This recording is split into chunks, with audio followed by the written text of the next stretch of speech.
ABC, what's up? It's me, yours truly. I am back to post a quick video here. This is going to be the next episode of Ask Mr. Hall of Fame. This is the series where you guys ask me any questions you want about music or anything else whatsoever, and I just do my best to throw my 2 cents in and have an opportunity to interact with you guys in another pretty cool way. As always, I want to remind everyone, please do not leave any questions on this video. When they start leaving them on random videos, they're so hard and impossible to keep track of.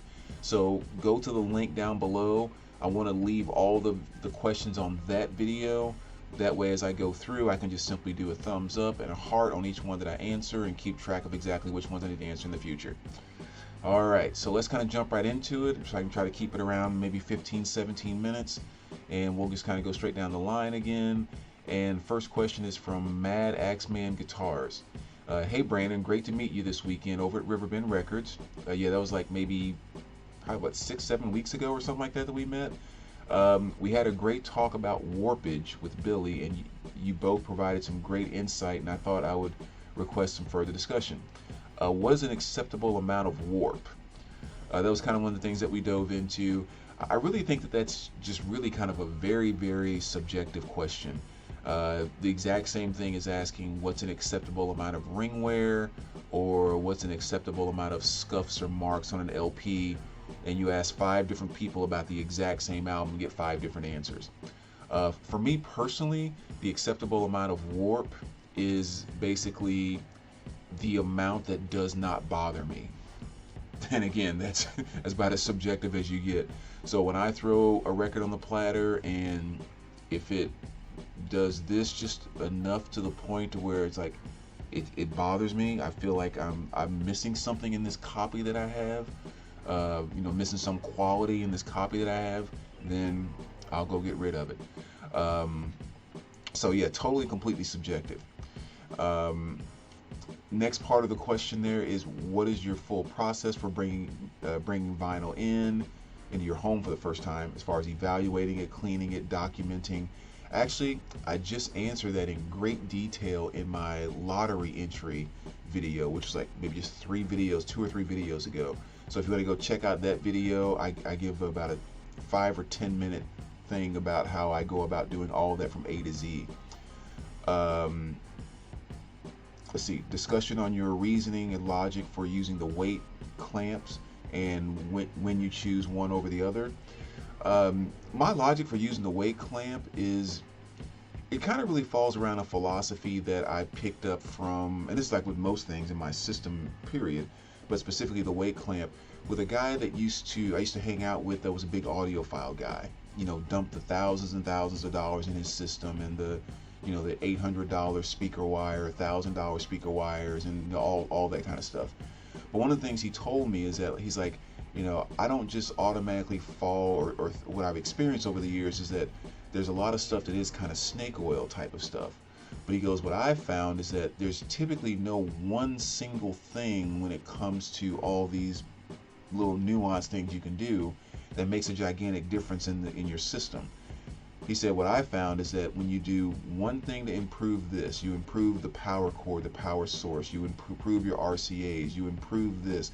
And he goes, all of a sudden what you find is that a number of those things all come together to increase the quality of your sound within your system.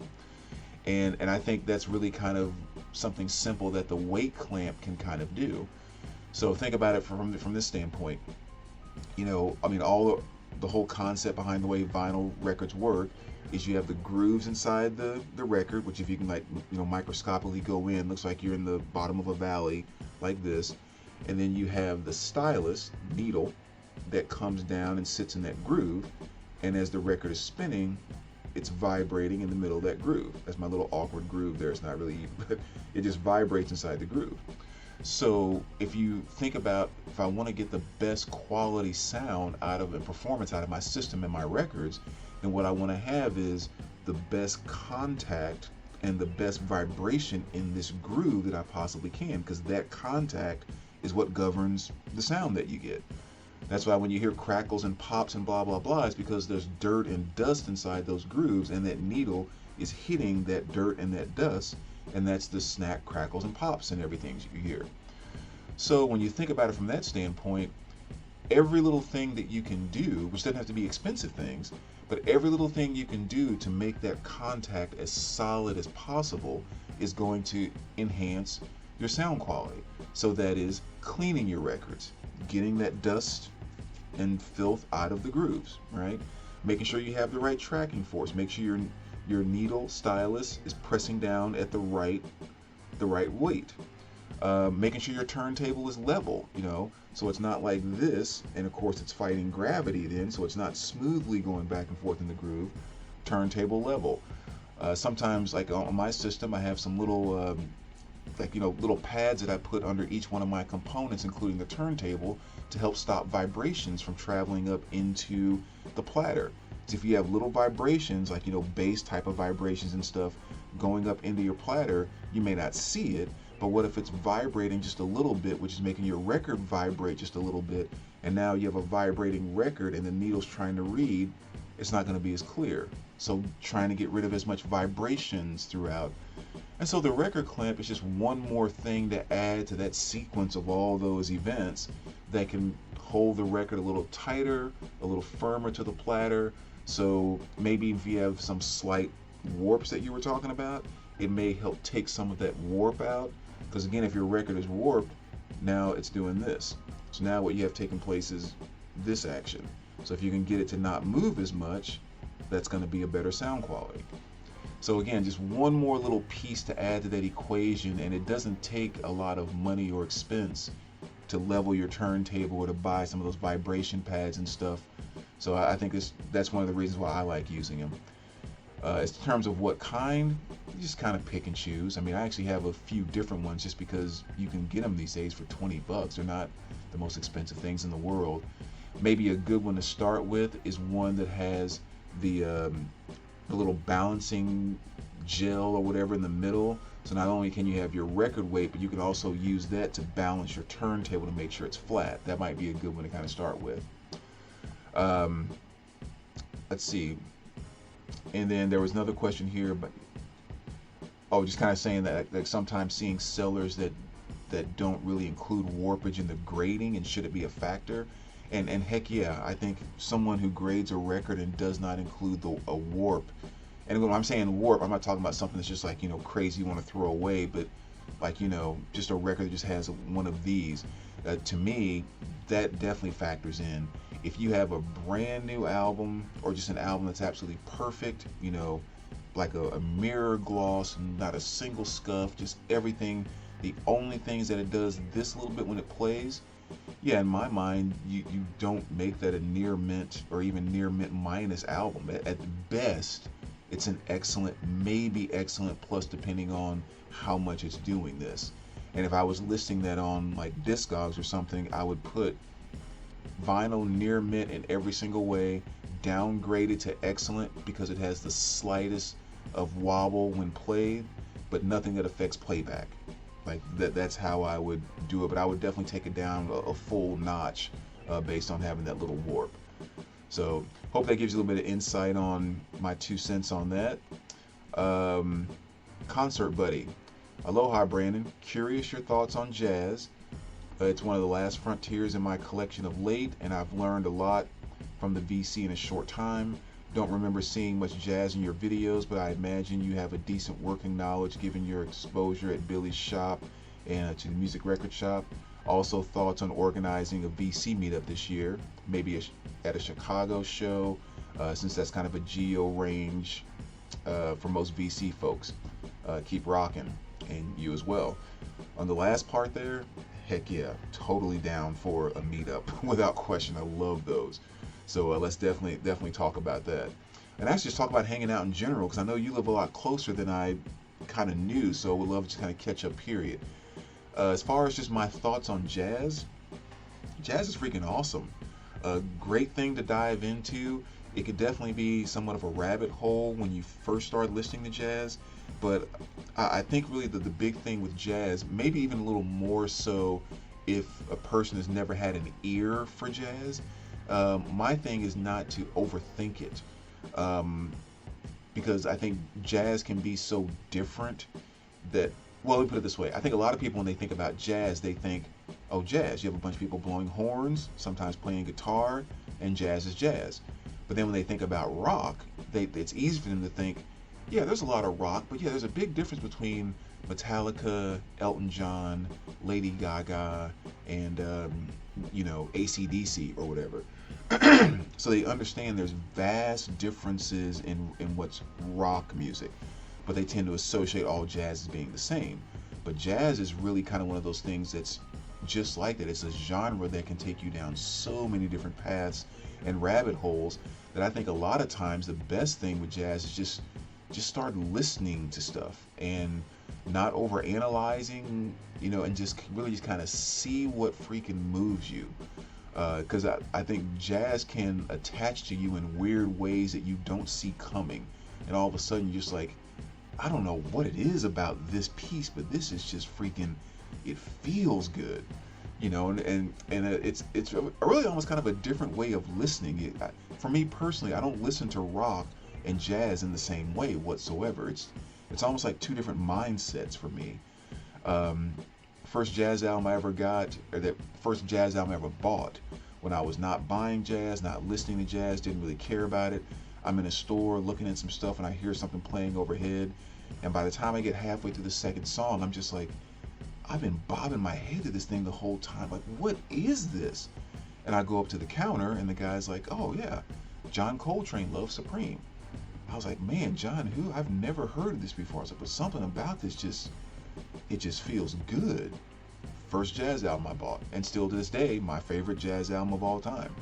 So, yeah, jazz is definitely worth going, and it's definitely worth continually digging into, because with what I was just describing, I feel it's easy to have 5, 6, 7, 8 things that just did not do anything for me, and I'm just not digging this. I'm not, and it's that 10th, 11th, or 12th thing that's just like, oh my goodness, here's my path. And then you start finding things associated, and it's awesome. So that's kind of my 2 cents. Let's see, we get to one more with the 12-minute mark. Let's see. I answered all these. Find one I haven't answered yet. Let's see. Where would? Jeez, I answered a lot more than I thought. Okay, so Joe Slam. I just had a few more questions. I think he asked a question before. What do your neighbors think of your music, and how many of them banged on your wall and told you to turn it down? That is a very good question, because I've never really had that happen. I've always been extremely mindful of that. The last 2 places I lived in, I shared a wall with someone, and I was always friendly with my neighbors, and I was always asking them, hey, just checking in with you. Have you heard anything? Every time we passed in the halls on the way in and out or anything, I was always asking, has the music been okay? Have you heard anything? Please let me know if you do. Sometimes I would even make up reasons to ask them stuff, just so I wouldn't sound like I was being overly. I would say stuff like, oh yeah, I just got some new component in my system, which maybe I did because I was swapping stuff around all the time. So I'm kind of figuring out the new levels and everything. So please let me know if you hear anything, so I can kind of figure out where the comfortable level is. And yeah, always had positive feedback. I just kind of feel, I set up my music room and my music world and all of this stuff because it's the place where I like to go, and I feel comfortable. I can relax. It's my space. Home is where I'm spending so many hours of my life. I want it to be a place that I love to go to and love to be in. That's the purpose behind all of this. So the last thing I want to do is, I'm assuming other people are doing the same, I don't want to take my crap into their home and disturb their space any more than I want it happening to me. So I'm always very, very mindful of that. Even now, with having a good sized house and having good space between neighbors, I still keep in mind, hey, if you're playing something too loud, that sub is still potentially something that can be heard in the house next door. So still be mindful about it, because a car coming down the street bumping a bunch of bass, you can hear it 6 houses down, 5 houses down. There's a 10-inch sub too. So always being very mindful about that. I think that's very important. Have you ever misplaced an item in your collection, and if so, how did you find it? Every blue moon I might have you know, something here or there, but it's never anything that's hard to find. And with my, you know, bins set up in kind of a front facing thing, you know, it's really easy for me to go through a ton of records really fast if I did lose something like that. 9 times out of 10, a misplacement is something like, oh, I put this back in 80s alternative and I actually should have put it in 80s new wave, which is where I thought it would be. Like, that's usually the type of misplacement things that I do, but never anything that's taken me more than 5 or 10 minutes to find. And the last question is, if an artist wanted something of theirs from your collection and asked you for it, would you give it to them? I would say 90% of the time, probably so. You know, if it's something that meant that much to them or for some reason had that much sentimental value to them, I mean, you know, yeah, we can definitely understand it as collectors.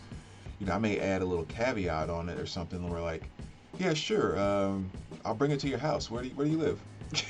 You know, or yeah, I'll tell you what, I'll give it to you if you let me take you out to dinner. You know, I'll give it to you at dinner. We'd love just kind of hang and chat with you. Or yeah, you guys are recording a new album. Yeah, I'll bring it by the studio. You know, would you mind if I kind of set in and just kind of listen? You know, kind of fly on the wall, or so I may kind of throw something like that if an artist came and asked me for something. But yeah, I think in most cases it's probably something I'd be willing to give. So yeah, so there you go, guys. I said stop here right about 16 minutes. Again, appreciate you guys checking in. Love the questions. Please continue to leave them. Go to the video link down below. Leave the questions there. And as always, let me know what you think, VC, and we will talk to you soon. All right, take care, guys.